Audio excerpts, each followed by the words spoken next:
Rizky Bilar ditahan usai diperiksa polisi jika statusnya jadi tersangka, dijerat pasal 44 KDRT. Rizky Bilar pada hari Kamis 6 Oktober 2022 dijadwalkan menjalani pemeriksaan atas kasus KDRT yang dilakukannya pada Lesti Kejora. Agenda pemeriksaan hari ini untuk meminta keterangan Rizky Bilar atas perbuatannya pada Lesti Kejora.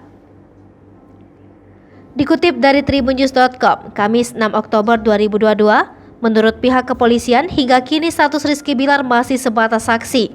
Namun, Bilar bisa segera menjadi tersangka jika apa yang dituduhkannya itu terbukti.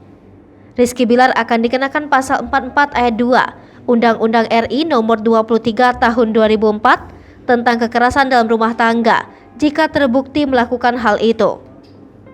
Adapun ancaman hukumannya yakni 10 tahun penjara.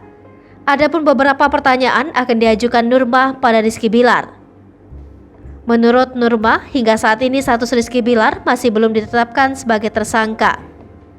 Jika tak datang, polisi tak segan menjemput paksa suami Lesti ini. Sementara itu, surat panggilan yang dikirimkan oleh pihak kepolisian hingga kini belum juga ditanggapi oleh Rizky Bilar. Kendati begitu, penyidik masih menunggu konfirmasi lebih lanjut dari pihak Rizky Bilar dan diharapkan ia bisa kooperatif selama menjalani pemeriksaan.